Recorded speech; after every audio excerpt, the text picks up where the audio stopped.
이제 마지막으로 사회문화 기타 분야로 좀 넘어가 보겠습니다. 이 섹션 끝나고 나서 주제에 관련 없는 관련 질문 없이 또 뭐, 받겠습니다. 네, 질문하실 분, 네, 사회문화 기타 분야 관련해서 손들어 주시면 제가 또 지목을 드리겠습니다. 네, 좀 안한 분야 쪽에서 좀 제가 선택을 드리고 싶어서요. 네, 여기 앞에. 네. 여기, 네. 네, 매일신문 유광준 기자입니다. 지방정부 통합과 관련된 질문을 드리겠습니다. 이 통합에 즈음한 중앙정부의 이 단발성 지원만으로는 이 시너지 효과를 내기가 좀 어렵다, 이런 우려들을 지역에서 하고 있습니다. 그래서 지방정부의 항구적인 자주 재원을 좀 확보하는 문제, 그리고 지방정부로의 권한을 과감하게 좀 이양하는 문제도 이번에 함께 좀 해결했으면 좋겠다, 이런 목소리들을 내고 있는데, 우리 기초자치단체장도 하시고 또 광역자치단체장도 경험하신 우리 대통령님의 좀 좋은 아이디어를 좀 여쭙고 싶고요. 그리고 지역경제 활성화를 위해서 이 2차 공공기관 지역 이전이 필요하다, 그리고 이 남부 반도체 벨트 구축이 시급하다, 이런 요구들도 많은데 이에 대한 대통령님의 의중도 궁금합니다. 네, 뭐 다 맞는 말씀이십니다. 대한민국은 지방자치라고 하는 것을 나름은 시행은 하고 있는데, 이 지방자치는 두 가지 측면이 있죠.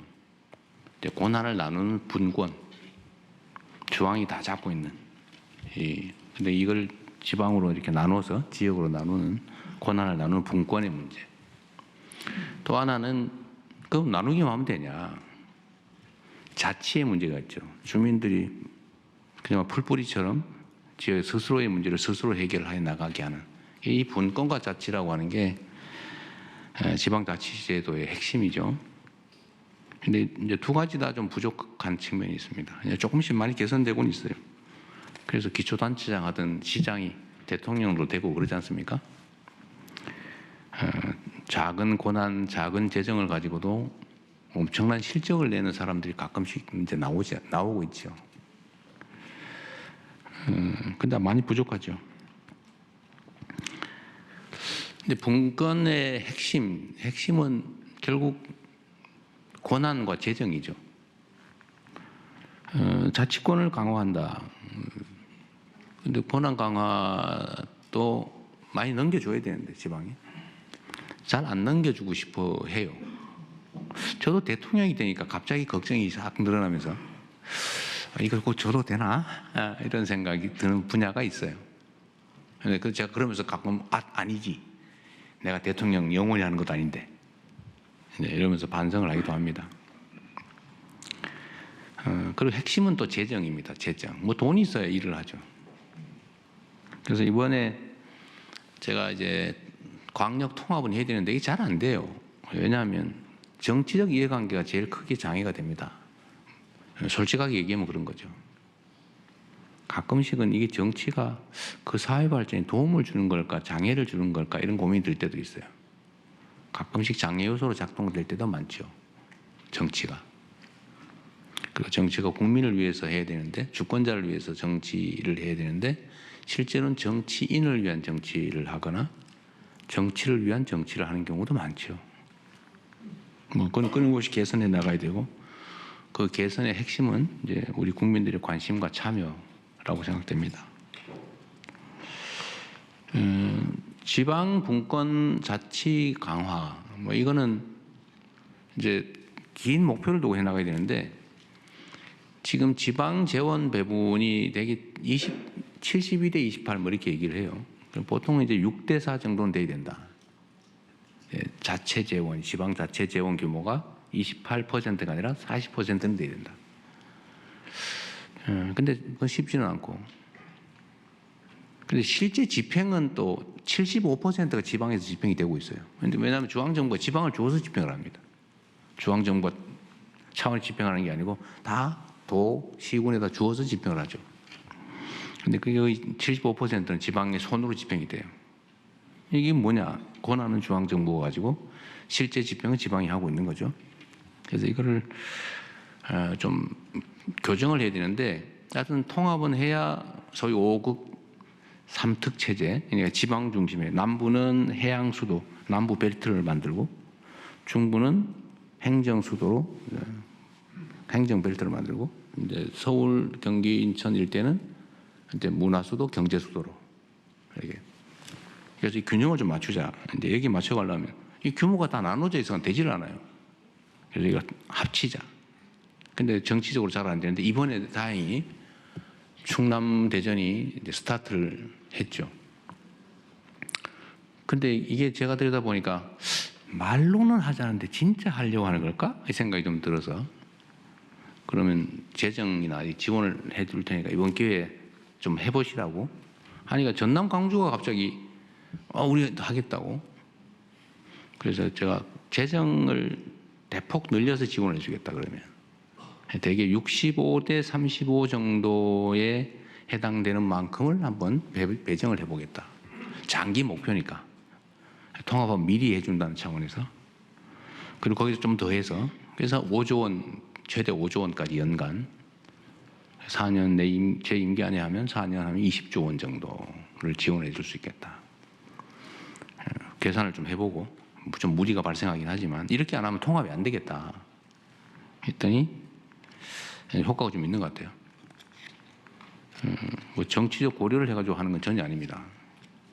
근데 충남 대전은 지금 약간 반대 기류가 생겨나고 있어요.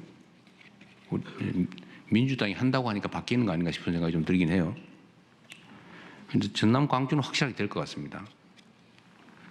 그래서 제가 아까 말씀 미리 조금은 드렸는데 통합을 하려면 유인이 있어야죠. 유인이 해야 될 이유.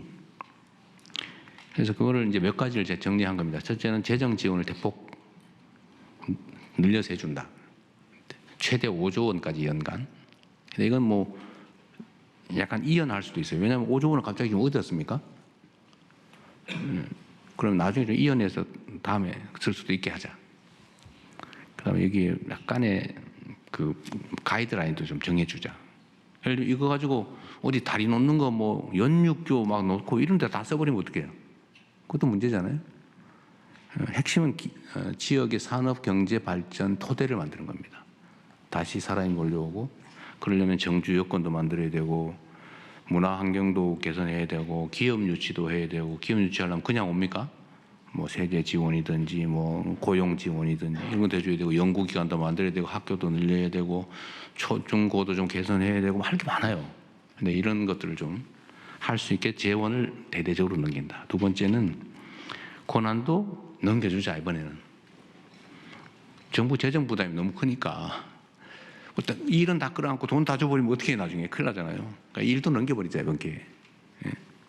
그래서 인력도 그쪽에 마음대로 할 수 있게 해주자. 마음대로는 아니고 확 풀어주자. 뭐 부단체장도 늘려주고 급수도 올려주고 이런 조직 지원도 좀 하고 권한도 넘기고. 그 다음에 또 하나 중요한 게 산업 배치에 있어서 좀 우선적 지원을 해주자. 어차피 기업들이 다 결정합니다. 예를 들면 용인 뭐 반도체 얘기 자꾸 하는데 저거 정부가 옮기라고 옮겨집니까? 정부 마음대로 되지도 않고 첫째. 두 번째로는 이미 정부 방침으로 정해서 결정해 놓은 걸 지금 와서 뒤집습니까? 쉽지 않죠. 그래서 이건 정치적으로 결정할 일은 아니고 다만 설득이나 유도는 할 수 있죠. 용인 반도체 지금 저 13기가와트의 전력이 필요하다는데 여러분 13기가와트면 원자력 발전소 10개 있어야 돼요. 그 전력을 어디서 해결할 겁니까? 그러면 남부에서 그 송전막 만들어서 일로다 대주면 남부에서 가만히 있습니까? 서남 해안에 이제 주로는 재생에너지 생산해서 공급할 텐데 용수는 어떻게 할 거예요? 한강에 저 수계 그것도 용수 다 쓰면 우리 혹시 수돗물 가뭄 와가지고 수량 부족해지면 수도권 주민들 식수 어떻게 할 거예요? 지금 0.9밖에 안 남는 여유분이 없다는데 0.9. 그러니까 이런 문제들을 가지고 설득을 하고 대안도 만들면서 또 예를 들면 앞으로는 전기요금은 생산 지분은 싸게, 예를 들면 원거리는 비싸게 이렇게 갈 수밖에 없거든요. 그게 시장 경제 아닙니까? 비용이 드는데 이 요금 차등제가 이제 발생하면 저기 남쪽은 싸지겠죠.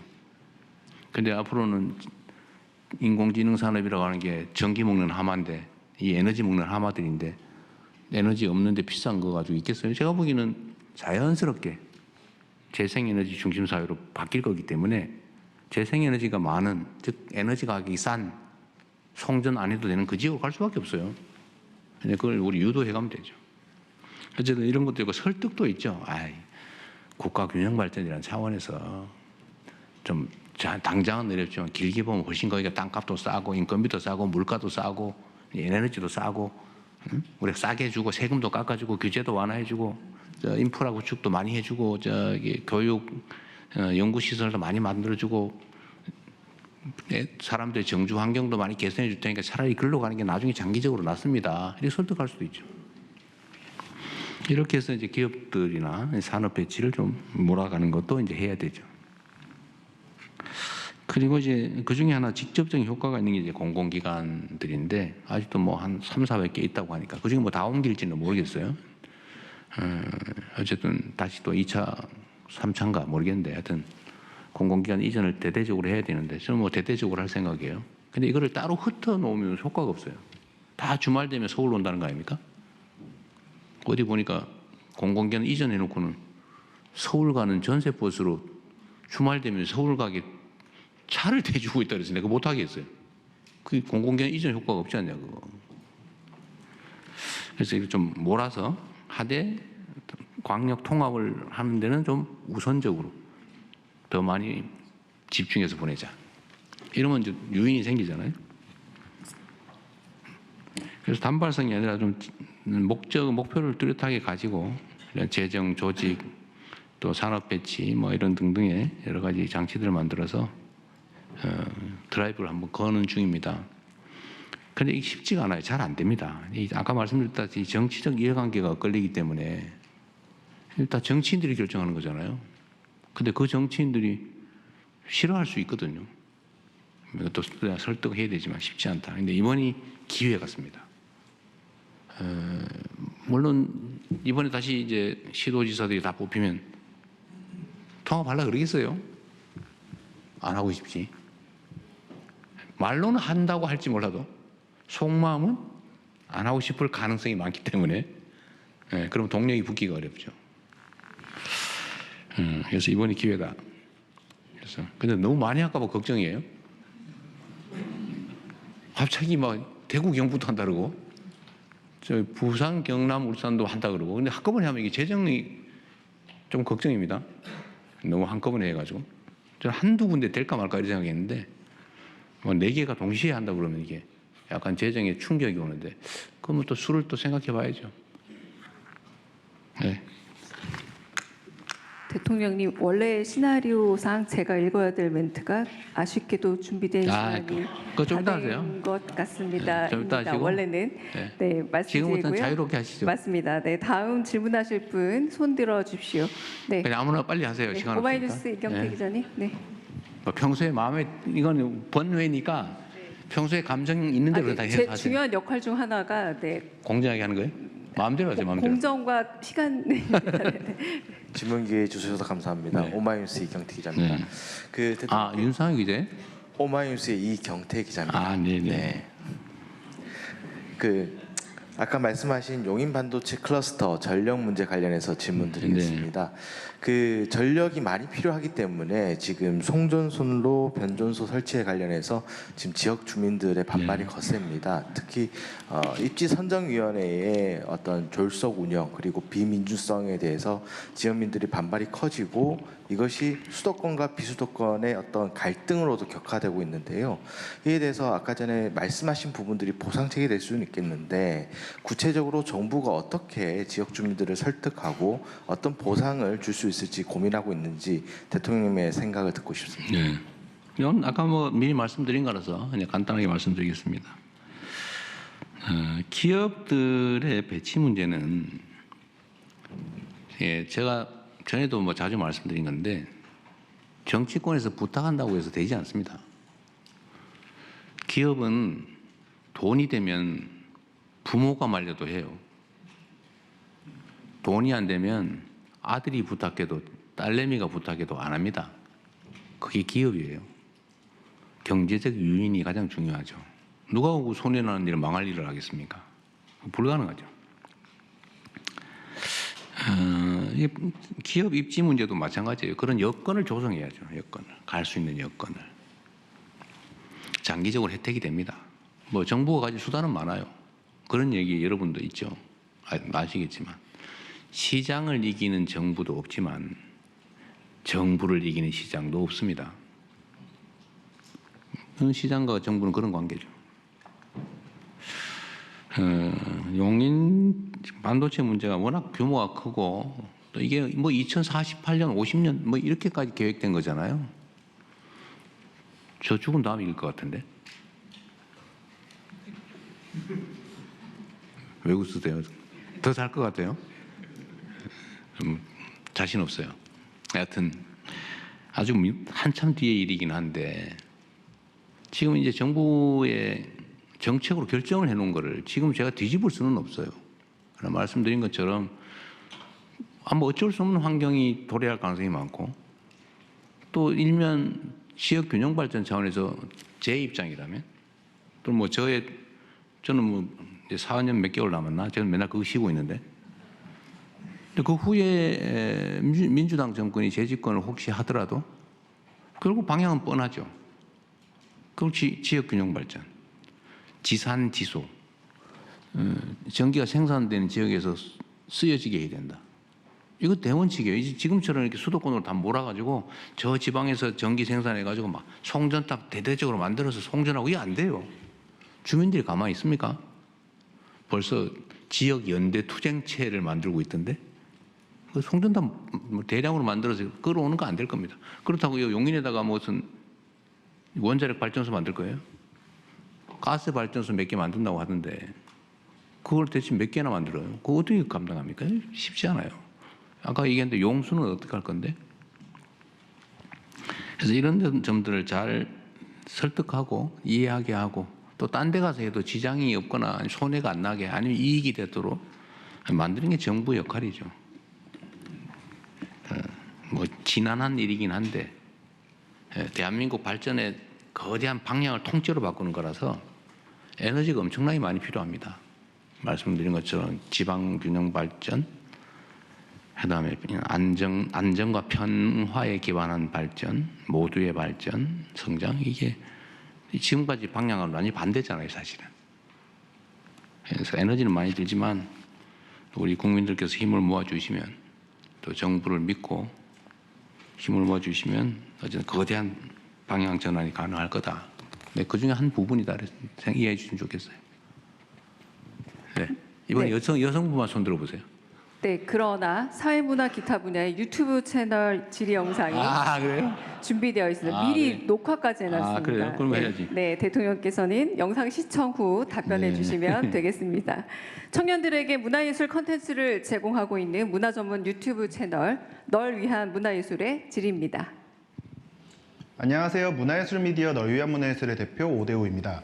우선 신년사를 통해 문화예술과 K콘텐츠를 국가 전략산업으로 말씀해 주시고 역대급 예산을 편성해 주신 점 문화예술계의 한 사람으로서 진심으로 감사 말씀드립니다. 9조 원대의 예산 편성이 고무적인데요. 하지만 지원은 하되 간섭은 하지 않는다는 원칙이 현장에서는 종종 의심을 받곤 합니다. 상대적으로 독립적인 기금과 달리 일반 예산의 경우 매년 재정과 정치 상황에 따라서 변동성이 커질 수 있는 위험이 있는데요. 장기적인 투자를 필요로 하는 문화예술 분야에 있어서 어떻게 하면 지원의 안정성을 유지할 수 있을지, 과거 블랙리스트 사건과 같은 외부적 간섭을 차단하고 창작자의 자율성을 보장할 수 있을지 궁금합니다. 뭐 역시 어려운 질문을 하시네요. 근데 이게 저번 질문에 답이 다 들어 있어요. 이미 이제 본인이 원하는 얘기가 있는 거죠. 지원은 하되 간섭하지 않아야 된다. 문화예술에 대한 지원을 대폭 늘려야 된다. 뭐 당연한 얘기죠. 그런데 못 믿겠다예요. 결론은. 지금까지도 다 말은 그렇게 하지 않았냐. 다 말했죠. 문화예술 분야의 그 독자성.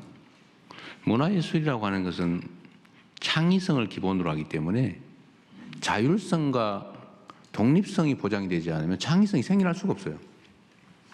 그래서 막 간섭하고 이래라 저래라 그러고 돈 줬다고 뭐 마음대로 시키고 이러면 그거 다 죽어요. 이 자유로움이라고 하는 자유라고 하는 게 마치 공기와 같아서 저 문화예술 영역에는 그 자유로움 이런 것을 보장하지 않으면 다 질식해서 죽어버립니다. 그게 문화예술의 특성이죠. 그래서 간섭하지 말아야 된다. 근데 또 문화예술 영역이 가난해요. 힘들어요. 드러나는 건 화려하죠. 그러나 그거는 정말로 이렇게 큰 나무에 꽃 한 송이 핀 것 같아서 그 꽃 한 송이를 피기 위해서 엄청난 뿌리, 줄기, 가지, 잎의 역할이 있는데 사람들한테 그게 안 보여요. 꽃만 보이죠. 꽃만 딱 아름답지요. 그러나 나머지는 존재를 증명하지도 못하고 사라지거나 그러죠. 스스로 만족감을 느끼면서 거기에 의미를 가지는 경우가 많죠. 그게 이제 문화예술의 위대함이죠. 근데 이거는 문화예술은 또 한편으로 보면 개인의 창의성과 자발성, 자유로움이 발현되는 거긴 한데 이게 사회에 긍정적 영향을 엄청나게 미치지 않습니까? 사실 어떻게 보면 문화예술이라고 하는 것은 공적 기능을 하는 거예요. 개인의 희생으로 공적 기능을 하는. 그래서 원래 지원은 당연한 건데 잘 안 해요. 지원자고 하는 건데 뭐 거기다가 왜 하냐 이런 생각이 있을 수도 있죠. 그래서 이 문화예술 분야에 대한 지원도 좋고 지원하면 뭐 그리 잔소리도 많고 간섭도 하고 이래라 저래라 심지어 막 불이익도 주고 괴롭히고 그러니까 이게 어렵죠. 그래도 그 속에서도 이렇게 대한민국의 문화예술이 전 세계에 각광을 받을 만큼 성장한 것은 정말 우리 국민 저력이죠. 위대함입니다. 그래서 의심받지 않도록 노력해야 된다. 그럼 지원은 하되 간섭하지 않는다. 지원은 늘린다. 간섭하지 않는다. 소위 팔길이 원칙이라고 하는 거죠. 저희가 잘 지키도록 하겠습니다. 결국 정치란 그런 거죠. 정치는 선거할 때 보면요. 마지막 단계가 공약이 다 똑같아요. 좋은 거 다 뺏겨가지고 다 하겠대. 뭐 지키지 못할 약속도 수없이 하죠. 그 말대로 하면 막 완전히 천국이 되게 생겼는데. 천당이 되게 생겼는데. 근데 문제는 안 지킨다는 거죠. 또는 못 지키는 거죠. 결국 신뢰의 문제다. 저는 정말 지킬 수 있는 공약만 하려고 평생을 노력했는데 그래서 경험으로 알게 된 게 있죠. 헛공약, 과장된 공약 해봐야 표가 별로 안 된다. 또 한편으로는 정말 지킬 수 있는 공약만 했는데 잘 안 믿더라. 결국 먹어봐야 맛을 안다. 결국 신뢰죠. 그래서 제가 지킬 수 있는 공약만 약속만 하고 말한 건 정말로 지키려고 노력했고 그게 이제 큰 자산이 됐는데 이 문화예술 분야에 대한 제가 지원하되 간섭하지 않는다. 그리고 지원을 대폭 늘린다. 그리고 문화예술계 내에 기득권 구조도 있거든요. 문화예술계 내에 이 기득권 구조도 타파를 해서 정말 많은 문화예술인들이 조금이라도 자유로운 환경에서 지원을 받아가면서 자신들의 창의성을 발휘할 수 있도록 하겠다는 약속은 제가 지키겠다. 그 말씀을 드린 걸로 답을 대신하도록 하겠습니다. 그리고 지금 뭐 9조 원 많다고 하는데 제가 보기에는 많지 않아요. 지금 이제 우리가 이제 문화에 기반한 성장까지 얘기하지 않습니까? 지금 수출 기업들이 물건을 팔아서 이제 대한민국 경제가 살아가고 있는데 수출 기업들이 막 물건 선전을 열심히 외국에다 돈을 엄청나게 주고 광고를 하는데 그 별로 큰 효과가 없어요. 그런데 캐대헌에 거기서 뭘 하나 슬쩍 보여주거나 이러면요, 막 그게 막 폭발을 해요. 그게 문화의 힘이죠. 한국의 문화, 한국의 음식, 한국의 감성 또는 한국의 풍경, 한국의 행동, 태도 이런 게 이제 문화를 타고 이제 알려지면 그냥 한국 좋아, 한국 물건 좋아, 한국 스타일 좋아, 한국 음식 좋아 이렇게 되는 거예요. 이게 이제 대한민국 경제가 살아가는 거죠. 그래서 제가 제외 공간들도 문화와 산업 진출의 교두보로 대대적으로 전환하겠다. 이제 어제 국무회의도 그 얘기 잠깐 말씀드렸는데, 이제 문화에 기반한 성장을 우리가 추구하는 측면에서 보면 아직 문화에 대한 지원은 매우 취약하다. 잔뿌리를 키우는데 우리가 아직은 투자가 충분치 못하다. 그냥 그 척박한 땅에서 막 억지로 살아나온 거예요. 그게 대한민국의 문화를 전 세계에 알리고 있는데 거기다 물도 주고 비료도 주고 흙도 깔고 잡초도 좀 제거해주고 이렇게 했으면 얼마나 빨리 성장하겠습니까? 근데 그러기엔 매우 부족하다.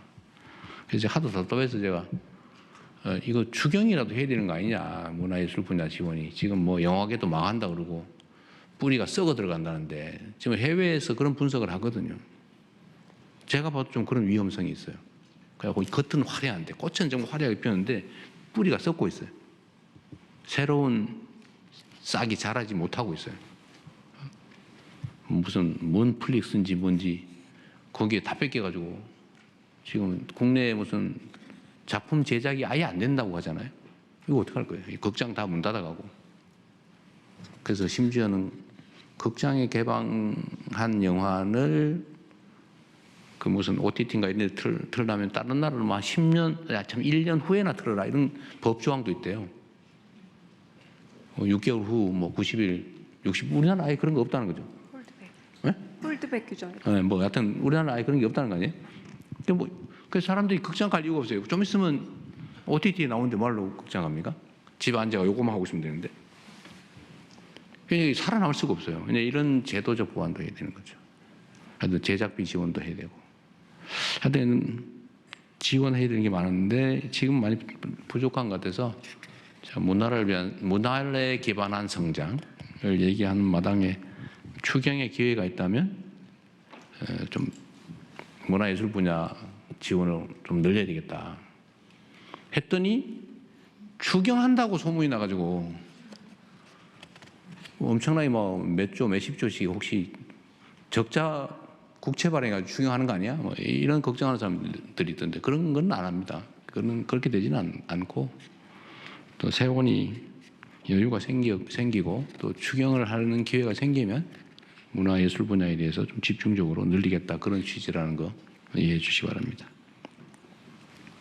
이제 제가 지명 좀 할까요? 네, 이번에 대통령께서 우리 지목하신 맨 앞에 계신 순서입니다. 흰 옷 입으신 네. 분. 제가 지금부터 짧게 하도록 하겠습니다. 네. 감사합니다. 오늘 제 청와대 출입 첫날인데요. 아, 그러네요? 네. 신축한 직원분들께 궁금한 게 더 많은데 대통령님께도 질문 드릴 수 네. 있게 되어서 네, 봅니다. 저는 그 강원 지역 일간지 강원 도민일보 아, 그러세요? 김여진입니다.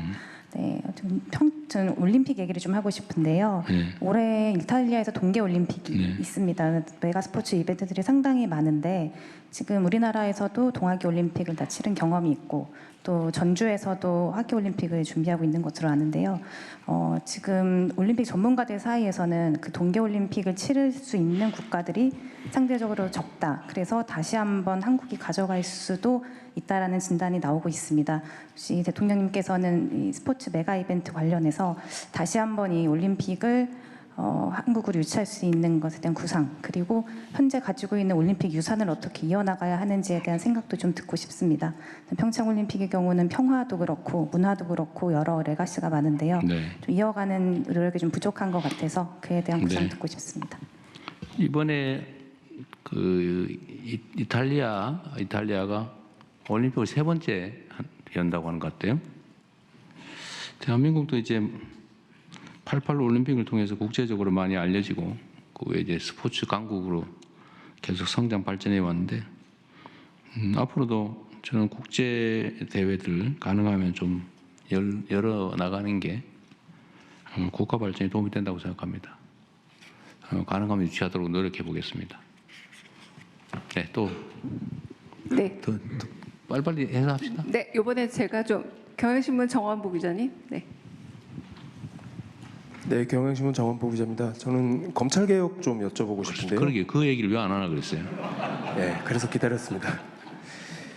그 공소청법하고 중수청법 이제 정부안이 나왔었는데 대통령께서 지시하시기는 여당에는 숙의를, 정부에는 수렴을 지시하셨는데요.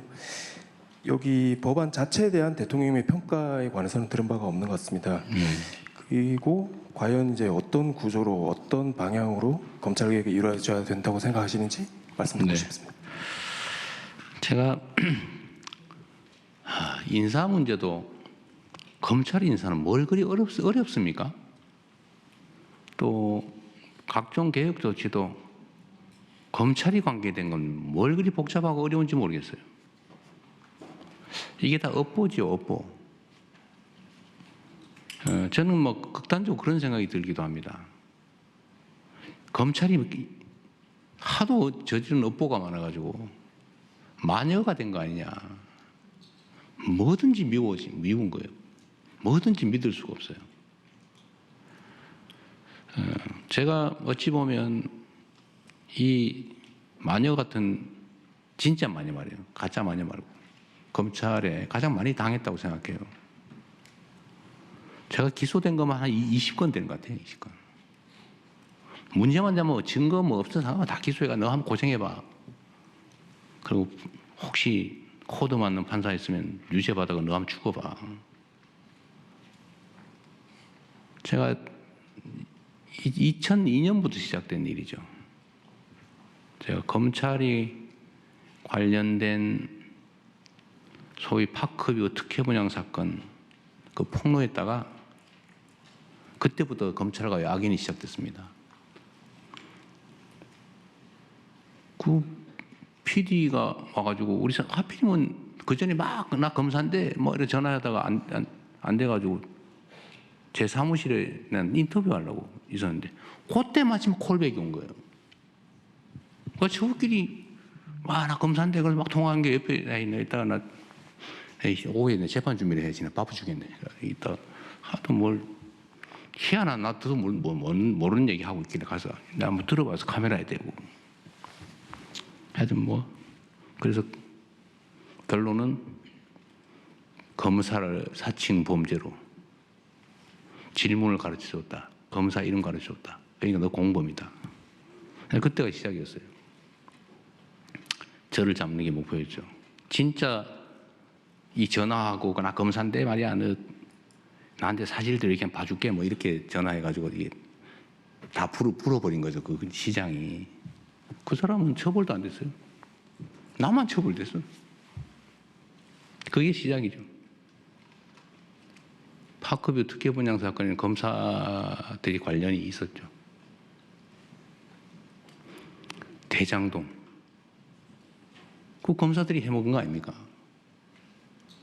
한 패로. 하여튼 큰 부패 사건에는 검찰이 들어있더라고 보니까 내 경험으로.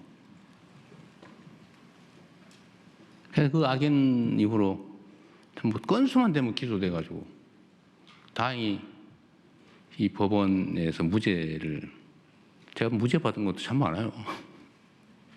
그 살아남아서 여기까지 왔죠.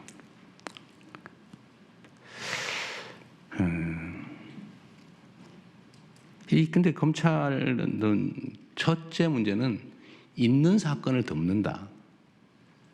그래서 그 얘기했죠. 사건을 덮어서 돈을 벌고 사건을 만들어서 성공한다. 없는 사건 만드는 것도 실력이에요. 막 쥐어짜가지고 뭐 그러다 막 자살하고 죄진 사람 잡아다가 느껴봐 줄 테니까 한번 얘기해봐 이래가지고 조작해가지고 없는 사람 집어넣고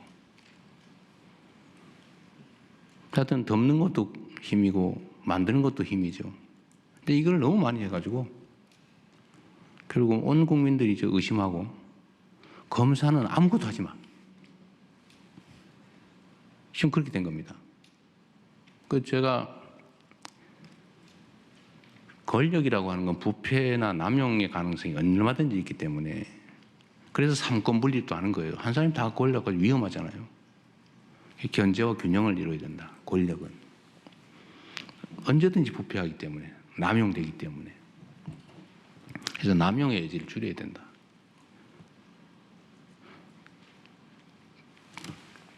수사와 기소를 분리하자. 분리해야죠. 기소하기 위해서 수사를 하거나 수사를 합리화하기 위해서 기소해가지고 안 되는 거 알면서 가짜 증인 압박해가지고 유죄 만들고 이러면 안 되잖아요. 분리해야지 당연히. 이거는 대원칙이죠. 원래 그렇게 하기로 했으니까. 그런데 그러면 이거를 예를 들면 그런 거예요. 그러면 공소청을 만들면 검찰청이 이제 공소청으로 바꾸기로 했잖아요. 그건 뭐 법률상 가능하니까. 중수청, 공소청.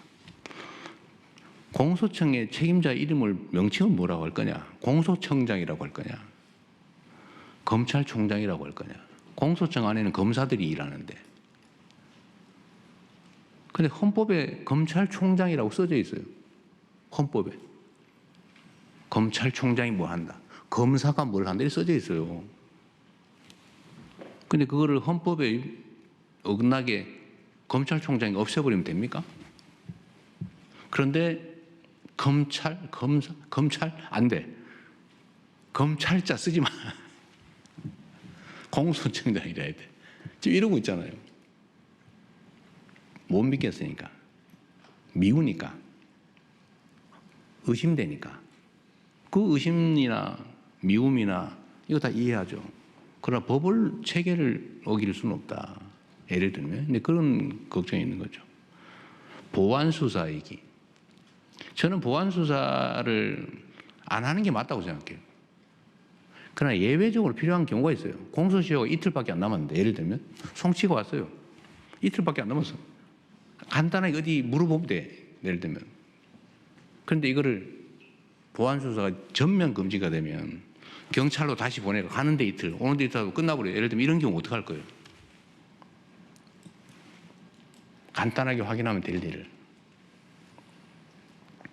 그런 경우에 남용의 가능성을 봉쇄하고 없애고 아주 예외적인 경우에 남용의 여지가 없게 안전장치를 만든 다음에 그런 거 정도는 해주는 게 실제로 국가 업무를 효율적으로 처리하는 길이기도 하잖아요. 이 검찰개혁의 핵심은 검찰한테 권력을 뺏는 게 목표가 아니에요. 그건 수단과 과정이죠. 진짜 최종 목표는 국민들의 권리 구제예요. 국민들의 인권 보호, 국민들의 권리 구제. 억울한 범죄 피해자가 구제받을 수 있게 가해자를 처벌을 제대로 하는 거. 그거 해야죠. 그거 중요한 얘기잖아요.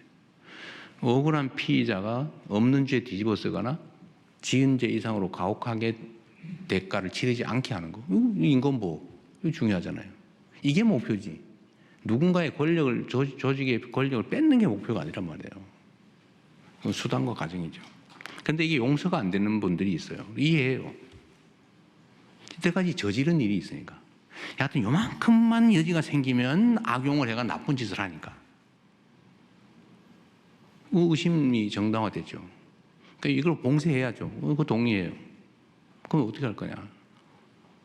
그럼 어떻게 예외를 만들고 예외에 대한 안전장치 어떻게 만들까를 막 지금 고민을 하고 이번에는 의제가 아니에요. 이번에 공소청, 중수청 그거는 나중에 더 연구해야 된다 이거는. 그래서 미정 상태예요. 그래서 이건 내가 보니 법안을 안 냈는데 이게 지금 의제가 돼 있어요. 마치 정부는 보안 수사권을 주려고 하는 것처럼 단정을 하고 분명히 주려고 할 거야. 이재명이가 배신했어. 지지철회. 이러고 있어요. 뭐 다 그러는 건 아니에요. 일부. 근데 이것도 뭐 틀린 얘기는 또 아니에요. 포기한다고 딱 깔끔하게 하면 좋은데 거기서 생긴 문제는 어떻게 할 거냐. 더 검토해야 된다. 이번에는 아니다. 이번에는 조직 체계만 하자. 근데 이게 지금 전면에 올라와 있어요. 이거 가지고 막 다투고 있어요. 이게 문제예요. 어려운 거죠. 이거 업보예요, 업보. 누구의 잘못도 아닙니다. 검찰의 잘못이에요. 근데 검찰도 이러면 생각해 보세요. 한 명이 아니에요. 그 2,000명이 넘는 검사가 있는데 그 중에 이런 나쁜 짓 한 검사 몇 명이나 됩니까? 한 10% 될까요? 누가 그러는데 200명 뭐 그렇게 얘기했잖아요. 오염된 권력을 남용하는 또 남용할 생각을 가진 것으로 의심되는 나머지 1,800명은 또는 최소 1,000명 이상 절반가량은 내가 보기에는 내가 검사로서 정말 억울한 사람 없게 국민의 인권을 보호하고 나쁜 놈 처벌하고 내가 평생을 여기 이런 사람이 있단 말이에요. 그 사람 다 그런 건 아니잖아요. 모두 그런 건 아니다. 그래서 이런 걸 다 고려해야 되는 게 정부의 입장이죠. 저는 이 세부적인 내용을 다 물론 다 제가 검토하진 않아요. 그럼 물론 보고는 봤지요. 이렇게 얘기하고 있습니다. 그래요. 정부에다 맡겨놨으니까 얘기를 하고 정부안이 최종안이 될 수도 없잖아요. 입법은 국회가 하고 분명히 논쟁이 막 벌어질 텐데 그렇다고 해서 그 논쟁이 두려워서 그냥 검사의 모든 권력을 완전하게 뺏는 방식으로 그렇게 해놓으면 나중에 책임은 어떻게 질 건데요? 정치는 그래도 되죠. 정치가 자기 주장 막 하면 됩니다. 그러나 행정은 그러면 안 되죠. 책임이 더 크죠. 그래서 이 검찰개혁의 최종 목표는 인권보호와 피해자 보호에 있다. 법과 질서를 정의롭게 지키는 데 있다. 이게 여기에 가장 합당한 길이 뭐냐. 남용의 가능성을 봉쇄해야 된다. 오케이. 그러나 효율성이 제거돼서도 안 된다. 그게 뭐냐. 머리 아프죠. 왜 어떻게 알아 그걸. 시뮬레이션 엄청나게 해봐야 돼요. 모든 남용의 가능성을 다 검토를 해가지고 다 봉쇄해야지. 의심스러우니까. 과거에 그랬으니까. 그래서 그런 면에서 당이 해라, 당이. 당도 집권 세력의 중요 부분이잖아요. 정부도 마음대로 하면 안 되고 그래서 수기하자. 시간을 충분히 갖고. 대신에 감정적으로 하지 말자. 또 감정적으로 하는 분도 이해를 해줘야죠. 내가 당한 게 얼만데. 나라 망할 뻔했다. 이재명 죽을 뻔했다. 저 죽을 뻔했잖아요. 수없이 있었던 온갖 그 계기 중에 단 한 개라도 어그러졌으면 저는 죽었겠죠. 구속영장이 발부됐거나 유죄 판결이 났거나 아니면은 뭐 법정 측면에서 본다면 또는 뭐 또 고등법원에서 신속하게 선고해가 대법원에 넘겨서 확 기각해버리거나 이틀 만에 기각, 아니 이틀 만에 파기환송도 하는데 하루 만에 기각은 못 하겠어요? 고등법원에서 판결 그냥 그 당일 선고해버리고 대법원에 하루 만에 넘겨서 그날 선고해버리면 끝이지 뭐 어떡할 건데. 그러려고 했던 거 아니겠어요? 그러나 어쨌든 국민들의 힘으로 살아남았죠. 근데 그 과정을 겪은 이 검찰이나 아니면 이 잘못된 사법제도에 대해서 피해 입은 국민들이 가진 그 엄청난 불신과 그 어쩌면 증오, 그것도 이해를 해야죠. 그런 것도 다 해소해 나가야 된다. 그리고 사법에 대해서도 내가 얘기 나왔으니까 말씀드리는데 저는 불이익을 받은 것도 있고 혜택을 본 것도 있지만 혜택 본 게 훨씬 많아요. 여하튼 결론적으로는 전에 2018년에 4건으로 기소됐다가 잠깐의 우여곡절이 있었지만 결국 법원이 다 무죄 선고해서 살아남았잖아요. 그리고 법원은 그 후에 전 정권에서 벌어진 일도 보면 여튼 위증교사도 참 저는 참 기가 찰 일인데 그 무죄 선고 났잖아요. 선거법도 뭐 우여곡절이 있었지만 항소심에 무죄 났잖아요. 구속영장도 분명히 100% 구속될 거라고 봤는데 기각돼서 살아났잖아요. 그게 이제 법원의 집단지성과 시스템이겠죠. 물론 뭐 불이익도 보기도 하지만 그런 점에서 보면 이게 구성원 모두가 그러는 것도 아니에요. 문제점이 있는 걸 제거하면 되는 거죠. 뭐 구조적으로 모두가 오염돼서 다 망한 건 아니에요. 검찰도 마찬가지다. 경찰도 마찬가지다. 라는 생각을 좀 해주시면 좋겠어요. 이게 제가 오늘 이 얘기를 해가지고 또 막 갑론을박에다가 이재명 뭐 저 못 믿겠다 뭐 등등 있을 수 있어요. 그러나 분명한 거는 이거는 완벽한 완성된 안도 아니고 정부도 그냥 그 위원회가 어쨌든 있는데 뭐 거기서 반대하는 사람도 있고 찬성하는 사람도 있고 실무자들도 마찬가지고 뭐 갑론을박하다가 안으로 낸 거예요. 안으로.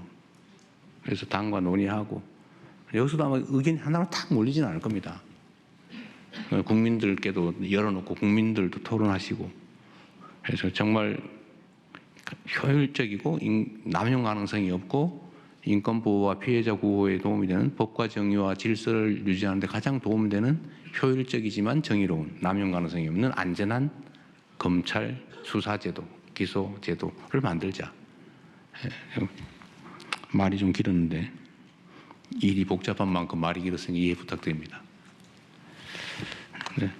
어쨌든 당에서 또 국회에서 정부가 또 국민들께서 함께 토론하고 그 결과를 또 전문가들이 검증하고 뭐 그렇게 10월까지는 또 여유가 있으니까 너무 급하게 서둘러가 체하지 말고 충분히 의논하시면 좋겠습니다. 네.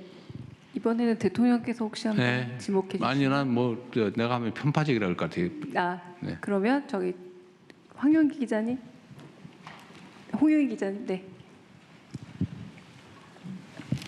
네, 안녕하세요. 저 YTN 홍민기 기자입니다. 한일 관계에 대해서 좀 질문을 드리고 싶은데요. 취임 이후에 일본까지 셔틀 외교는 어느 정도 궤도에 올랐다고 보이는 것 같습니다. 이번 회담에서 이제 과거사 문제로 조세희 턴강 문제 언급하신 것도 좀 인상 깊었는데요. 이제 접근하기 쉬운 과거사 문제부터 좀 풀어보겠다는 의도로 읽혔습니다. 네, 그렇다면 일본군 위안부나 강제징용 피해자 배상 문제 또 독도 문제 같은 상대적으로 좀 복잡한 과거사 문제에 대해서는 지금 논의가 오가고 있는 게 있는지 혹은 어떻게 접근하실지 말씀 부탁드립니다. 개인 간 관계도 좋아하는 점, 싫어하는 점 있죠. 애인 사이에서도 싫은 점 있잖아요. 아유, 저건 정말 고쳤으면 좋겠는데 가끔씩 그게 너무 드러나서 싸움하기도 하고 헤어지기도 하고. 근데 사람 관계도 그런 것처럼 국가 간 관계는 더 복잡하고 다면적이고 다층적이죠. 좋은 점도 있고 나쁜 점도 있고 협력해야 될 점도 있고 규명해야 될 점도 있고 싸워야 될 점도 있고 또 같이 웃어야 될 점도 있고 그렇죠. 근데 여튼 한일 관계든 뭐 한중 관계든 뭐 어떤 관계든 간에 좋은 측면들을 잘 키워가고 유익한 점들을 더 확대 발전시키고 좀 부정적인 측면, 좀 어려운 측면들은 잘 관리하는 게 중요합니다. 어느 한쪽에 매달려가지고 다른 쪽을 희생시킬 필요는 없죠. 근데 정치를 하다 보면 그런 유혹이 많아져요. 저는 그러면 안 된다고 생각해요. 더군다나 저는 더 이상 선거가 없는 사람이잖아요. 그리고 국민을 또 국익을 대표해야 되는 사람이기 때문에 어떤 게 가장 대한민국 국익에 부합한가, 대한민국 국민의 삶에 더 도움되느냐를 따져봐야죠. 독도 문제, 위안부, 강제징용 뭐 다 중요하죠. 과거사 문제, 영토 문제. 그러다 그걸 전면에 내세워서 싸우자고 가면 아마 국내 여론 결집에 도움이 될지도 모르겠어요. 그러나 그게 궁극적으로는 국익에 더 도움되지는 않는다. 플러스 마이너스를 종합적으로 해봤을 때 하나씩. 그리고 이때 국제관계라고 하는 것도 일방적이지 않잖아요. 우리 마음대로 할 수 있는 게 없어요.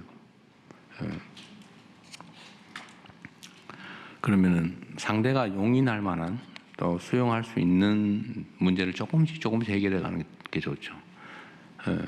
부정적인 문제를 해결하는 데 있어서도 실현 가능한 또 점진적인 방안을 찾아보면 좋겠다. 그래서 그렇게 접근하고 또 우리가 협력화해야 될 긍정적 부분이 많습니다. 그 부분을 최대한 키워야죠. 제가 계속 경제 문제, 저는 원래 약간 가치지향적인 사람인 건 맞는데 지금은 경제 상황이 너무 안 좋아요. 국민들의 삶이 너무 어려워서 일단 경제 상황을 개선하는데 민생 개선에 주력해야 되겠다는 생각이 들고 이 외교 문제가 민생 개선에 경제 상황 개선에 크게 도움이 되기 때문에 또 한일 협력, 경제 협력, 교류 협력 여기에 좀 주력하려고 합니다. 어디에 더 비중을 두냐는 문제겠죠. 그러다가 포기하지는 않을 겁니다. 양보의 최저선도 있죠. 그런데 뭐 그런 것들 우리가 미리 부각할 필요는 없겠다. 그러나 포기하지는 않는다. 그렇게 말씀드리고 마치겠습니다. 네. 네, 또 질문 받겠습니다. 거의 모든 분들이 지금 근데 왜 손이 갈수록 늘어나요? 네, 갈수록 늘어나고 있습니다. 평소에 우리 대변인께서 충분히 설명 안 해서 그런 거 아니에요? 네, 제가 더 열심히 하겠습니다. 네. 저기 뒤에 연합뉴스 황영 기자님. 예, 기회 주셔서 감사합니다. 연합뉴스 황윤기 기자입니다. 저는 코스피 지수에 관해 여쭤보려고 하는데요. 코스피 지수가 어제 4,900선을 돌파해서 5,000을 목전에 두고 있습니다. 대단한 성과이지만 상승폭이 첨단 기술 위주의 일부 종목에 집중되고 펀더멘털의 뚜렷한 개선이 없어서 다시 급격한 하락을 우려하는 목소리도 있습니다. 대통령께서는 임기 취임 후에 지금의 코스피 상승을 어떻게 평가하고 계신지, 그리고 한국 경제가 이 정도 수준의 코스피를 계속 유지할 수 있을 것으로 분석하고 계신지 여쭙습니다. 특정 섹터 또는 특정 종목 중심으로 오른 거 아니냐. 그러니까 급격하게 내릴 수 있지 않냐. 약간 논리 무슨 것 같아요? 즉 대부분의 종목은 오르지 않았다. 그럼 떨어질 일도 없겠죠. 그게 문제이긴 해요. 모두가 다 오르면 좋죠. 근데 주식시장은 본질적으로 모두가 다 오를 수 없어요. 개선되는 업종도 있는 것이고 개선되지 못하는 업종도 있는 것이고 저평가된 종목도 있고 고평가된 종목도 있죠. 주식시장은 세상 만사만큼이나 다종다양하죠. 안 오르는 것보다는 오르는 게 낫죠. 오르는 데는 또 오르는 이유가 있기 때문에 또 내리는 데는 내리는 이유가 있기 때문에 이게 급격하게 뭐 그렇게 쉽게 막 지 마음대로 왔다 갔다 하진 않아요. 그게 간단한 게 아닙니다. 그리 쉬우면은 과거에 왜 3,000포인트도 못 넘어가지고 이렇게 고생했겠어요? 3 넘긴 넘었군요. 저는 코스피 지수가 앞으로 어떻게 될 거다라는 걸 예측할 수는 없어요. 저도 모르죠. 전문가들도 못 맞히던데. 그러나 기본적인 얘기는 할 수 있어요. 제가 선거 전에 드렸던 말씀 그대로입니다. 대한민국은 저평가되어 있다. 객관적 지표상 명확하다 그거는. 보통 한 절반에 가깝게 저평가되어 있다고 얘기했죠. 지표도 그래요. 예를 들면 뭐 핵심적인 지표가 주가 순자산 지수 PBR이라고 그러나요? 누가 PBR, PER 잘못 말했다가 엄청 혼나고 있던데. 뭐 그럴 수도 있지 그거를. 저도 가끔 헷갈리는데. 현재는 주가 순이익 지수 PER 이게 엄청 낮잖아요. 대만보다 낮단 말이에요. 저개발 국가보다 낮아요. 대한민국이니까. 왜? 대한민국이니까. 그 핵심 이유가 뭐냐? 제가 그거는 제 나름대로 분석한 이유는 몇 개가 있죠. 첫째, 한반도의 평화 리스크. 저기서 막 총알이 왔다 갔다 하고 막 맨날 전쟁할 듯 하는데 그게 한국 주식 살 거예요. 대만 주식 살 거예요. 대만도 저기 중국이 뭐 침공을 한 해 만에 그러긴 하지만 우리보단 덜하다. 뭐 차라리 뭐 일본 거 사죠. 예를 들면 미국 거 사지. 이 평화 리스크. 두 번째로는 저 한국 주식은 못 믿겠더라. 경영 리스크, 지배구조 리스크. 갑자기 떼가지고 분리 상장해가지고 자기들이 다 먹어보고 알맹이를 쏙 빼가더라. 내가 분명히 송아지 밴 암소를 샀는데 송아지가 주인이 남이요. 이거 화나요 안 나요? 그 송아지 소를 왜 삽니까? 안 샀죠. 경영 리스크, 시장 리스크. 이 맨날 주가 조작하고 있어요. 믿을 수가 없어요. 그리고 이제 대한민국 경제가 어디로 갈지 몰라요. 정치 리스크죠. 이게 뭐, 나라가 어디로 갈지를 아무도 모르고 막 우왕좌왕하는 것 같아요. 이 네 가지 때문에 저평가되고 있는데 요거를 해서 해결하면 개선되잖아요. 그런데 제가 그래서 선거 전에 말씀드렸잖아요. 그냥 정권이 바뀌는 것만으로 3,000원 넘어갈 거다. 왜냐하면 이 중에 정치 리스크가 해결될 거거든요. 그리고 혹시 평화 리스크가 그것도 뭐 전쟁하자고 그러고 막 무인기 띄우고 무슨 전투 헬기 막 국경선에 막 왔다 갔다 떼지어 왔다 갔다 하고 막 이거 안 할 거 아니에요. 그다음 지배 구조는 고칠 가능성이 있는데 주가 조작은 혹시 규제될 수도 있는데 이런 기대만으로 3,000 넘어갈 거다. 3,000 넘잖아요. 대신에 이 네 가지를 지금부터 집중적으로 정부가 하지 않습니까? 진짜 주가 조작하면 집안 망한다는 걸 확실히 제가 보여줄 거예요.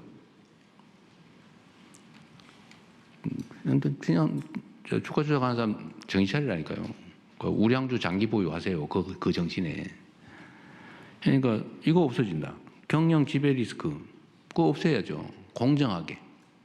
한 주를 가진 주주나 100주를 가진 주주나 한 주에 대해서는 똑같이 취급한다. 이거 확실하게 보여주면 매수가 늘어나겠죠. 지금 하고 있잖아요. 법도 바꾸고 제도도 바꾸고 평화 리스크 지금 무슨 저자세니 뭐 이런 소리 많이 하던데 그럼 고자세를 한 방 뜰까요? 북한하고? 그 바보 같은 그것도 신문 사설이라고 그런 걸 쓰고 있어요. 예? 고자세를 한 번 붙어줘 그냥? 그럼 경제 망하는 거예요. 누구 말대로 가장이 뭐 성질 없어서 그냥 직장 열심히 꾸벅꾸벅 다닙니까? 다 삶에 도움이 되니까. 참을 건 참고 또 설득하고 다독거리면서 이렇게 평화적인 정책을 취해 나가면 이것도 앞으로 계속 될 거니까요. 이런 리스크가 줄어들잖아요. 똑같이 평가만 돼도 여러분이 계산해 보세요. 근데 그 숫자를 말하기는 좀 그래서 제가 4천 얘기를 했던 거예요. 근데 5천 얘기는 솔직히 아니고 5천을 바라보는. 근데 5천을 넘게 생겼어요 지금. 근데 거기는 요인이 있죠. 우리가 예측 못했던 게 있어요. 인공지능과 반도체 분야에 예측 못한 정도의 화랑이죠. 그건 예측 못했던 거예요. 근데 그 부분이 집중적으로 지금 영향을 미치지 않습니까? 그래서 5천을 넘어가네 만에 그러고 있는데 오늘 아까 보니까 떨어졌던데 많이 안 떨어지더라고 보니까. 소위 말해서 대기 매수세가 엄청 있다는 거 아니에요. 어제 밤 분위기로는 확 떨어졌어야죠. 그죠? 어제 미국장이나 국제 정세에 비춰보면 대폭락을 했어야 되거든요. 지금 얼마 떨어졌는지 모르겠는데. 하여튼 그게 우리 장의 지금 현재 상황이죠. 그리고 저는 이게 주가를 뭐 인위적으로 부양하는 게 아니고 정상화가 중요하다고 본 게 제가 그때도 선거 전에도 말씀드렸던 건데 국민의 재산을 늘리는 겁니다. 국가의 부를 늘리는 거예요. 대한민국 기업이라는 이유로 똑같은 기업이 왜 싸구려 취급을 당합니까? 아니 똑같은 금 한돈 반지인데 이재명이가 가진 거는 2만 원이고 저분이 가진 거는 5만 원 또는 저분이 가진 거 80만 원이에요. 왜? 말이 안 되잖아요. 가난하잖아요. 제 가격 받아야지. 내가 가지고 있는 반지가 한돈짜리인데 이거 80만 원짜리야 라고 평가받으면 내 재산이 수십 배 늘어난 거 아닙니까? 근데 이게 왜곡되어 있었단 말이에요. 이거 정상화 중요하잖아요. 이게 정상을 찾아가는 중이라고 저는 생각해요. 정상을 찾아가는 중. 그리고 이제 혹시 대폭락이 오지 않을 그건 저도 모르죠. 그러나 뭐 투자는 신중하게 자기 판단하에 해야죠. 제가 전에도 말씀드렸지만 제가 첫 주식 투자를 본의 아니게 소형 작전주를 샀다가 대성공을 하는 바람에 간이 부어가지고 그 다음에 마구 소형 주를 마구 샀다가 IMF를 맞아서 어떻게 됐겠어요? 근데 제가 풋 옵션 거래까지 했었어요. 선물을 넘어서서 선물도 하고 풋 옵션까지. 근데 IMF를 맞았으니 어떻게 됐겠습니까?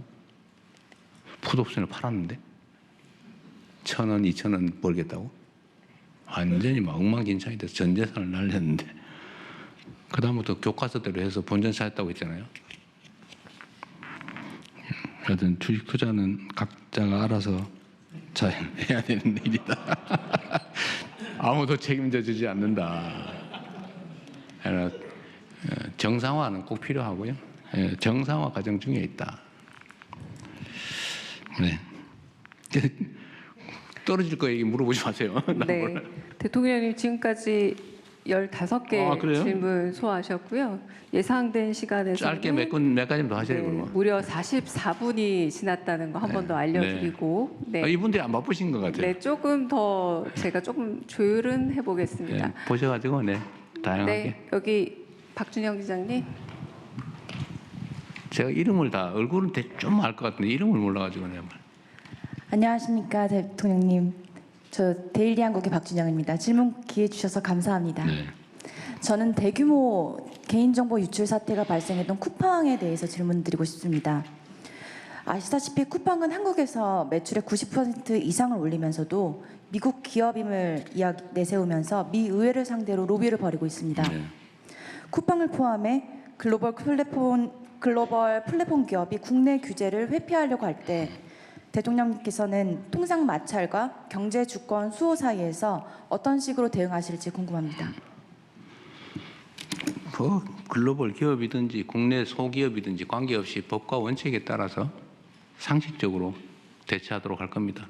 그다음에 국제 규범이라고 하는 것도 있기 때문에 글로벌 기업 규제 문제는 뭐 유럽의 사례들도 꽤 있어서 우리가 그에 맞춰서 상식적으로 또 대한민국 주권 국가라고 하는 그 점도 고려해서 정당하게 처리하면 된다고 생각합니다. 네, 죄송합니다. 마지막 질문 받아도 될까요? 네, 한국일보 이성태 기자님 마지막 질문 받겠습니다. 네. 예, 대통령님 안녕하십니까? 저 한국일보 이성택이라고 합니다. 저는 그 정치 관련해서 대야 관계 관련해서는 여쭙고 싶습니다. 이제 그 장동혁 국민의힘 대표가 이제 특검을 수용 요구를 하면서 단식 7일차에 접어들었는데요. 그리고 또 한편으로 요구하는 것이 1대1 대통령님과 단독 회담을 좀 요구를 하고 있습니다. 이런 정국을 대통령님께서 좀 어떻게 풀어가실 생각인지 하나가 궁금하고 그 장동혁 대표의 그 1대1 만남 제안에 응하실 생각이 있는지 궁금합니다. 뭐 소통과 대화는 중요하죠. 뭐 야당 대표도 당연히 필요하면 만나는데 필요하고 유용할 때 만나야 되겠죠. 전에 봤더니 제가 하지도 않은 말 지어내가지고 정쟁을 유발하는 수단으로 쓰는 분들도 계시더군요. 뭐 그러더라도 계속 만나기는 해야 될 것 같고 지금은 여야 간 대화가 우선인 것 같습니다. 그럼 뭐든지 제가 다 개별 정당과 다 이렇게 직접 소위 말하는 직접 대화, 직거래를 하면 여야 관계나 여의도 국회에는 어떻게 되겠어요? 충분히 대화하고 거기서 좀 더 추가의 뭐 돌파구가 필요하거나 또는 대통령의 정치적 결단이 필요하거나 이러면 그때 만나는 게 맞다고 생각합니다. 네. 네. 좀 더 하세요. 아유, 내가 짧게 할게. 제가 짧게 얘기하면 될 것 같아요. 네. 여기 뒷부, 여기 앞에 성함이 누구인데 기억이 안 나. 또 한 번에 무슨 말씀인지 한번 해보십시오. 저한테 좀 사각지대라서 네네네 죄송합니다. 네. 중앙일보 우현석 기자. 중앙일보예요? 네네 저한테 딱 사각지대였습니다. 그러게. 네네. 예, 중앙일보 우현석 기자입니다. 그 어제 국무회의에서 그 원전 얘기 한번 원전 네. 얘기하셔서 그 지금 에너지 고속도로가 호남에서 이제 송전탑 이슈 때문에 어려움이 좀 있는데 네. 원전도 결국 송전탑 이슈 같은 게 또 있을 그럴 수 수밖에 없잖아요. 있죠. 그런데 이제 그걸 여론조사 국민 여론 말씀하시면서 약간 신규 원전에 좀 열어놓으신 것처럼 느껴지는데 좀 어떻게 고민하고 계신지 부탁드립니다. 네. 저는 원전 문제가 너무 정치 의제화됐다는 생각을 합니다. 필요하면 안전성 문제를 포함해서 뭐 검토할 수 있는 거죠. 근데 이게 마치 그 이념 전쟁의 도구처럼 이렇게 인식되는 게 바람직하지 않다는 생각입니다.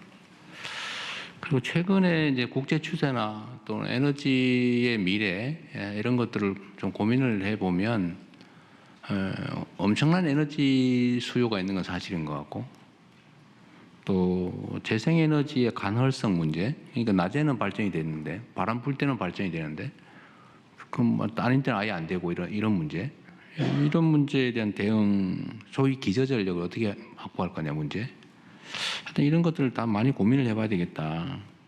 너무 이렇게 이념적으로 닫혀 있는 거 옳지 않겠다 그 생각을 해서 그냥 그런 원칙적인 말씀을 드린 겁니다. 그러니까 필요한지 안전한지 국민의 뜻은 어떠한지 이런 것들을 열어놓고 판단하자 그런 얘기였습니다. 더군다나 이제 국가계획도 이미 확정이 됐는데 이 국가정책의 안정성, 지속성이라고 하는 측면에서도 뭔가를 결정했는데 정권 바뀌었다고 마구 뒤집고 이러면 이게 예측 가능성이 떨어져서 경제 주체들의 그 경영 판단이나 이런 미래 예측에 좀 장애를 주는 측면이 있어요. 그래서 제가 아까 뭐 예를 들면 위안부 또는 뭐 그 강제징용, 강제동원 문제나 또는 뭐 이런 문제에 대한 기존의 합의가 그렇게 마음에 들지는 않는데 국가 간 합의라고 하는 것도 뭐 정권 바뀌었다고 막 뒤집고 이러면 국제적 신뢰에 문제가 있어서 좀 기본적으로 존중하지 않을 수 없다는 말씀을 드리는 거예요. 아마 이것 때문에 좀 불편하거나 좀 불만인 우리 국민들께서도 계실 겁니다. 특히 원칙적인 입장을 가지신 분들. 그래서 이 원전 문제도 좀 비슷한 측면이 있어서 그 점도 좀 고려는 해야 되겠다. 이미 정기 기본 계획에 넣어놨는데 그리고 국제적으로 보면 원전 수출이 어쨌든 중요한 저희 과제이기도 하잖아요. 시장도 엄청나게 사실 많이 늘어나고 있고 원전 시장이 뭐 그런 점들까지 좀 객관적으로 고려하자 그런 취지였습니다. 앞으로 뭐 어떻게 할지는 또 최종 결정은 남아 있으니까요. 좀 공론화도 거치고 의견 수렴도 하고 논쟁도 하고 좀 열어놓고 하자 그런 말씀이었습니다. 네. 외신에 한번 기회를 주시죠. 지방 혹시 그래요? TBC 황상영 기자님 먼저 하고 외신 기자 그러세요? 얘기 넘어가겠습니다. 네. 예, 질문 기회 주셔서 감사합니다. 대구 경북을 가시청권으로 하는 TBC 대구 방송의 황상현 기자입니다.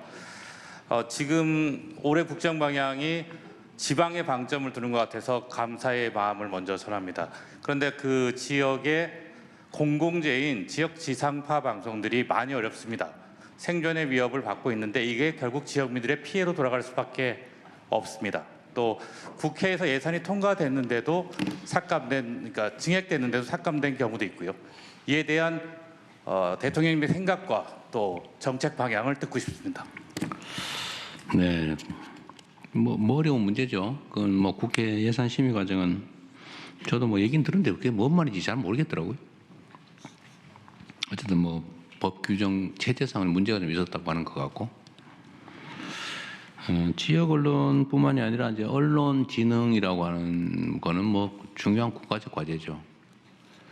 근데 언론은 이렇게 지원받고 존중받고 보호받는 핵심적 이유는 제대로 된 정보를 전달하고 또 비평 그다음에 권력 감시 활동을 객관적으로 해서 국가 시스템 유지 발전에 도움이 되니까 그러는 건데, 또 한편으로 보면 언론이 권력화돼 가지고 중요한 정치 집단의 한 구성원인 것처럼 행동하는 경우도 꽤 많아요.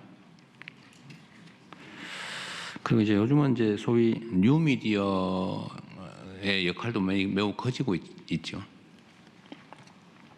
전통적 언론들의 역할도 결코 무시할 수 없는 부분이어서 언론 진흥은 지금도 계속 해야 될 국가 정책이긴 합니다.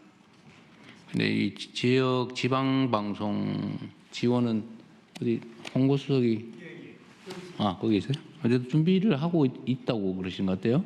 예, 그렇습니다. 네, 뭐 세부적인 얘기 나중에 설명해 주시고요. 네. 안 하셔도 돼요. 네. 어쨌든 의견을 물어보는 거니까 지원의 필요성은 우리도 공감하고 실제 전에 국회에서 문제된 부분은 좀 해소하려고 지금 홍보수석실에서 준비하고 있습니다. 네. 네, 대통령 말씀처럼 네 저기 아까 앞쪽에 했으니까 뒤쪽에 회색 이 옷 입으신 네 맞습니다. 가운데 뒤 돌아보시는 남성분 아니요 저쪽 뒤 네 죄송합니다. 아니 저 뒤에 그 남성분 네 죄송합니다. 앞에 아까 기회를 드려서요 죄송합니다. 네. 질문 기회 주셔서 감사합니다. 일본 교도통신의 나가오 기자라고 합니다. 한일 관계 아까 질문 하나 나왔습니다만 추가로 하나 13일 날 그 일본 나라에서 개최된 그 한일 정상회담에서 그 대통령께서 가장 큰 성과가 무엇이라고 생각하시는지 하나 여쭙고 싶고, 그리고 그 타이밍에서 일본 정치 상황이 약간 그 중의원 국회 해산이 결정되는 타이밍과 겹치기도 했습니다. 그래서 대통령께서 지금 일본의 정치 상황을 어떻게 바라보고 계시는지 하고 앞으로 일본 한일 관계를 안정적으로 유지하기 위해서 어떤 노력이 필요한지 어떻게 생각하시는지 좀 여쭙고 싶습니다. 네. 감사합니다. 일본 정치의 상황은 그냥 잘 보고 있습니다.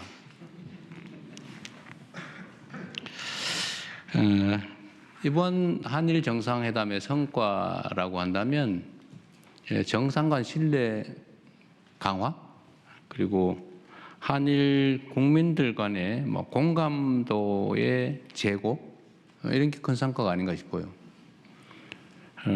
정상회담이 예를 들면 신뢰를 축적하거나 이런 데 좀 실패하면 양국 간 국민들의 감정도 나빠져요.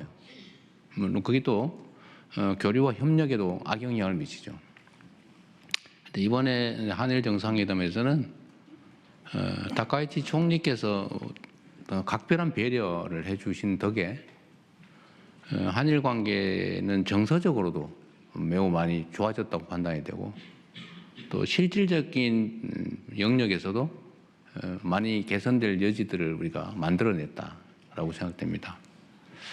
그리고 한일 모두 지역 균형 발전이 중요한 과제인데 이번에 이제 나라라고 하는 그 지역에서 우리가 정상회담을 하면서 다음에는 가능하면 총리의 고향에서 했는 것처럼 이제 저의 고향 경북 안동에서 한번 해보자고 제가 말씀드렸는데 뭐 총리께서도 뭐 좋은 의견이라고 하셔서 다른 객관적인 문제들이 좀 해결이 되면 다음 기회에는 빠른 시간 안에 안동에서 한번 모시고 싶습니다. 뭐 한일 관계라고 하는 게 어려움이 많고 또 부침도 많지만 그런 것들을 슬기롭게 잘 이겨내고 정치인 개인 또는 정치 집단의 이익을 넘어서서 국가의 이익 그리고 더 크게는 동북아시아의 평화와 안정이라고 하는 정말 거대한 이익을 위해서 함께 협력하는 게 중요한데 그런 결정적 계기가 마련됐다고 생각됩니다. 앞으로 한일 관계에는 사실 이게 약간 불안정한 측면이 있어요. 왜냐하면 아주 근본적인 과거사 문제나 또는 지정학적인 문제 뭐 이런 것들이 있기 때문에 이걸 정말 잘 관리해야 됩니다. 또 서로 배려해야 합니다. 배려하고 그걸 통해서 서로 이 어려운 국제 환경 속에서 서로에게 이익되는 모두에게 도움되는 길을 함께 찾아가면 좋겠습니다. 네, 무려 1시간을 이제 도과하기 직전입니다. 네네. 네. 네. 마지막 질문을 그러세요, 받겠습니다. 네. 그러면 그냥 제 눈에 띄는 분으로 네. 여기 외신이라서 죄송합니다. 제 석관으로 가겠습니다. 문화일보 김대영 기자님. 네. 문화일보 김대영 기자입니다. 우상호 전 수석이랑 이제 김병옥 전 비서관 등을 필두로 해서 지방선거 출마하려 그러는 청와대 참모진들 이탈이 시작됐습니다.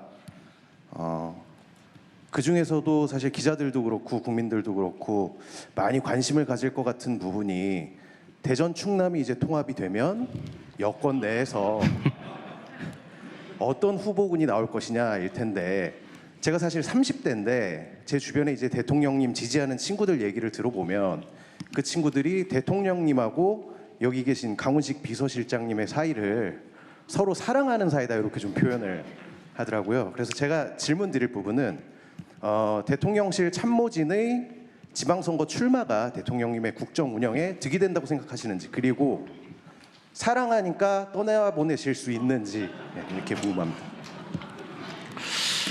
문화일보라 그랬죠.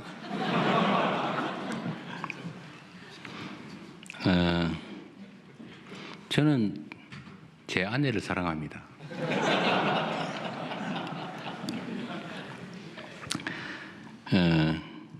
그리고 우상호 등은 이탈을 한 게 아니고 자기 역할을 충분히 하고 또 자기 길을 찾아가는 것이죠. 우리가 무슨 꼭 같이 가야 되는 떨어지면 안 되는 관계는 아니니까 이탈은 아닌 것 같아요. 그분도 그분의 뭐 삶이 있는 것이고 또 정무수석으로서의 역할을 충분히 잘 했어요. 또 후임대로 자기 역할을 잘 하겠죠. 뭐 어떤 사람이 어떤 정치적 선택을 하는가 하는 것은 제가 이래라 저래라 할 수도 없고 또 한 가지는 전혀 예측 불능입니다. 알 수 없죠. 정치는 뭐 살아있는 뭐라고 그러던데 개구리처럼 어디로 뛸지 알 수 없다고. 상황은 어떻게 될지 알 수 없죠. 그냥 저로서는 지금 제가 맡은 역할을 열심히 할 거고 우리 참모들도 자기 역할을 그 자리에서는 뭐 마지막 순간까지 최선을 다해주기를 기대합니다.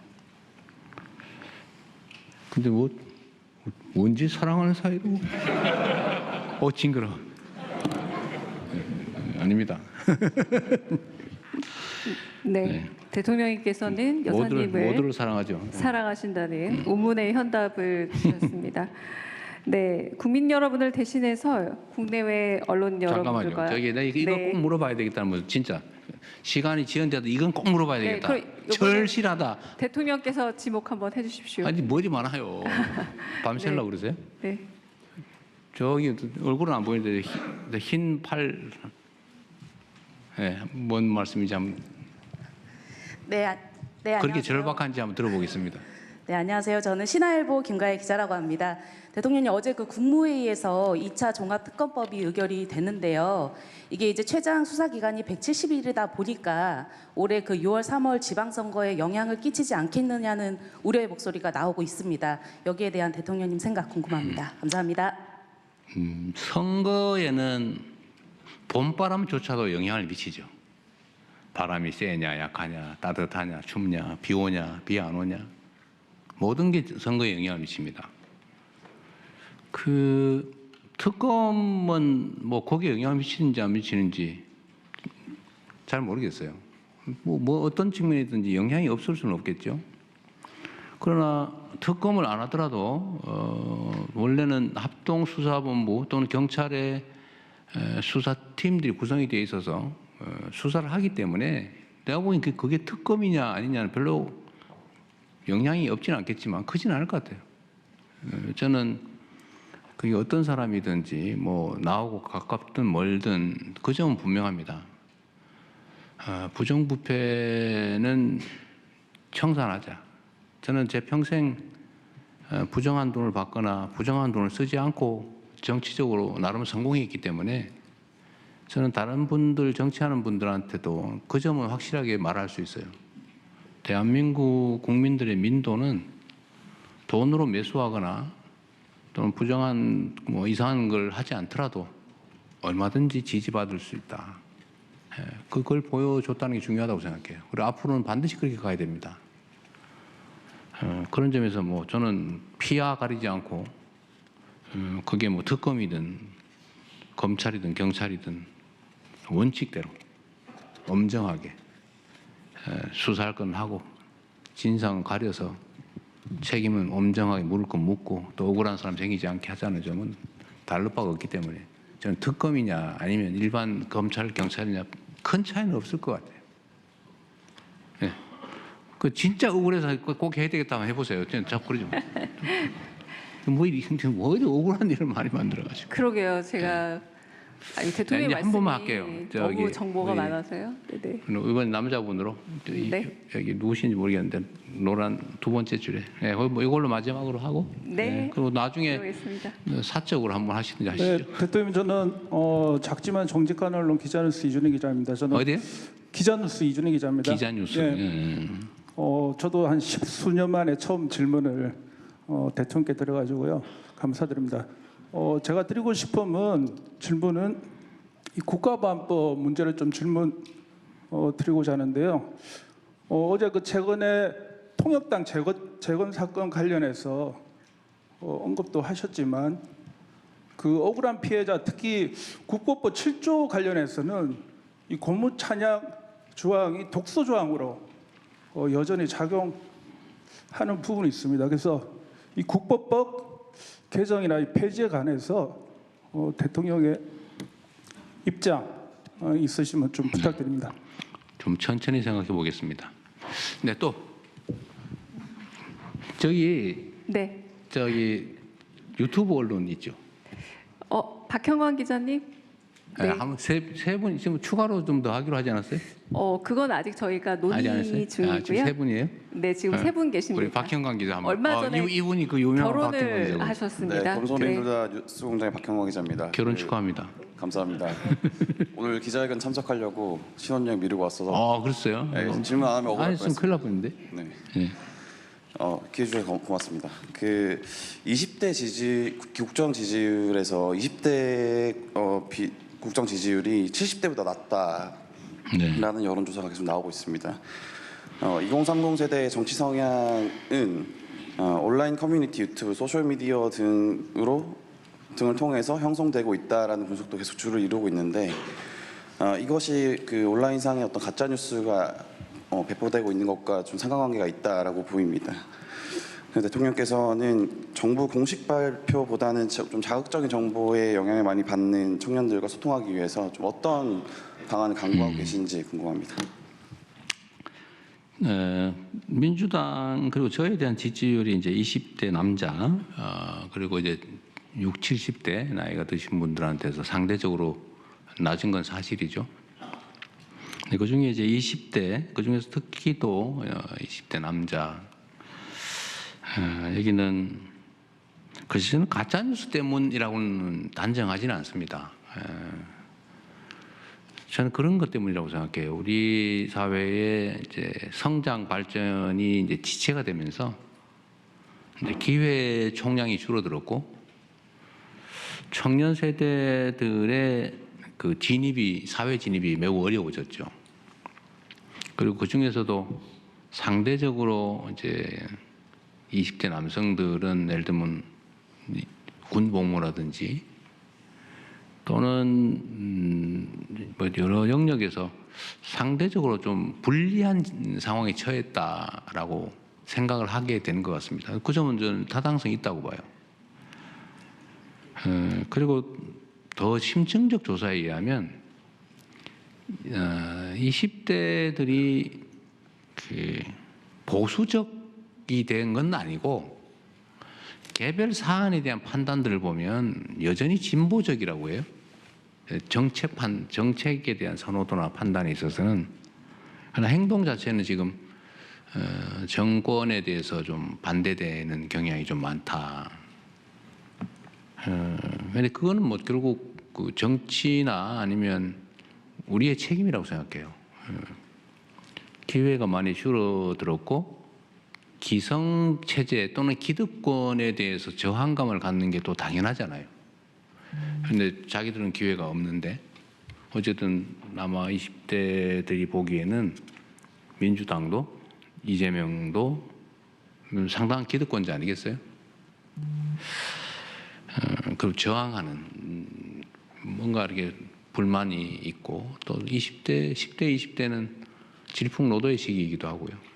뭔가 해야 되는데 기회는 없고 너무 힘들고 화나고 또 암울하고 이런 것들이 이제 저항 행동으로 나올 수 있다고 생각해요. 그래서 책임감을 많이 느낍니다. 그래서 제가 계속 성장이나 발전에 매달린 이유가 그거죠. 기회를 많이 만들어야 된다. 성장을 해야 기회가 많이 생긴다. 새롭게 생기는 기회들은 최대한 공평하게 나누자. 새로운 기회는 이미 있는 것들을 나눌 수는 없어요. 그거는 혁명을 하지 않는 방법이 없습니다. 농지기획 하듯이 뺏을 수는 없잖아요. 그래서 20대 문제는 여전히 어려운데 하여튼 아까 말씀드렸던 것처럼 이제 우리 사회 방향도 이제 대대적으로 바꿔 나갈 텐데 바꿀 때 우리 청년 세대들한테 기회를 많이 줘야 되겠죠. 그래서 청년 창업에 대한 얘기를 많이 하는 거예요. 취업 중요하죠. 그러나 창업도 새로운 길이다. 또 한 가지는 지금 중소기업 스타트업에 기반한 성장 이 얘기를 하는 이유도 지금 반도체 회사들은 작년의 성과에 따른 올해 상여금 이것만 몇 억씩이라고 해요. 그 얼마 전에 저 대학 입시가 있었는데 그 뭐 어떤 이유인지 정확하지는 않지만 지방 대학들의 지원율이 확 올랐어요. 또 의대는 떨어지고 공대는 확 올랐어요. 이게 좀 어떤 현상을 말할까? 저는 이제 우리 사회가 좀 방향 전환하는데 이제 약간의 성과 신호라고 생각해요. 지방에서도 예를 들면 뭐 과학기술 분야 이런 데는 뭐 경쟁률이 엄청나요. 부산의 해양수산 관련된 학과들도 엄청나게 그 선호도가 올라갔다고 합니다. 이런 이제 방향 전환이 조금 도움이 되고 중소기업이나 벤처기업의 예를 들면 대기업과의 이 격차 이런 것도 줄여 나가야 되고 또 정규직과 비정규직, 여성과 남성, 중소기업과 대기업과 이런 격차들도 어쨌든 정책적으로 최대한 줄여 나가려고 해요. 지금 중소기업에 소액 임금 받고는 차라리 실업자를 하지 안 하겠다 이게 많다고 하더라고요. 그러면 예를 들면 처우도 개선하고 희망도 만들고 회사도 성장 발전할 수 있어서 내 이 회사에서 일하더라도 내 인생도 필 수 있어. 이 회사가 성장 발전하고 나도 성장 발전할 수 있어. 이렇게 믿어지는 사회라 해야 되잖아요. 그런 사회를 우리가 만들어 가야 되겠죠. 결국 정책적인 노력이 성과를 내야 이 문제도 해결이 되지 않을까. 단순히 뭐 설명하고 뭐 가짜 뉴스 단속하고 뭐 또 해야죠. 또 해야 되겠지만 더 근본적인 거는 더 좋은 기회를 더 많이 만들어내는 거. 그게 길이라고 생각합니다. 여기까지만 하고 이제 그만해야 될 것 같아요. 제가 나중에 억울하신 분은 별도의 기회를 갖도록 노력해 보겠습니다. 네, 감사합니다. 국민 여러분을 대신해 국내외 언론인 여러분들과 소통하며 지난 7개월 돌아보고 2026년 이재명 정부가 이를 대전환의 길을 보여드리는 소중한 시간 이제 마무리하겠습니다. 끝으로 갈수록 점점 더 재밌어져서 좀 끝내기 아쉬워졌던 것 같습니다. 네. 그럼 대통령께서 먼저 자리를 떠나겠습니다. 네. 하여튼 여러분들에게 긴 시간 함께해 주셔서 감사드리고요. 여러분들의 질문이 곧 우리 국민들께서 가지시는 의문이거나 질문일 텐데 하여튼 최선을 다해서 좀 많이 말씀드리려고 했지만 그러지 못했는 것 같습니다. 가능하면 자주 뵙도록 할게요. 사실 저는 자주 하고 싶은데 우리 참모들이 뭘 그렇게 자주 하냐고 그래서 실수할까 봐 그러겠죠. 오늘도 아마 제가 얘기한 것 중에 꼬투리 잡혀가지고 어디 사설이 나올지도 모르죠. 그런 위험을 감수하고서라도 자주 뵙도록 노력하겠습니다. 그리고 다행히 한 7개월 이렇게 지났는데 나라가 조금씩 정상화되는 성과가 있는 것 같습니다. 혼란들이 많이 정리된 것 같고 또 기대도 조금씩은 살아나는 것 같아요. 그런 걸 보면서 많이 보람을 느끼고 또 제가 국가 공직자의 한 시간은 5,200만 시간의 가치가 있다. 계속 제가 강요들이나 공무원들한테도 많이 말씀드립니다. 공직자가 어떻게 행동하느냐에 따라서 그 나라의 운명이 결정됩니다. 가진 시간을 또 주어진 권한을 귀하게 여기고 또 앞으로도 최선을 다하겠다는 말씀을 드립니다. 새해 복 많이 받으십시오. 고맙습니다.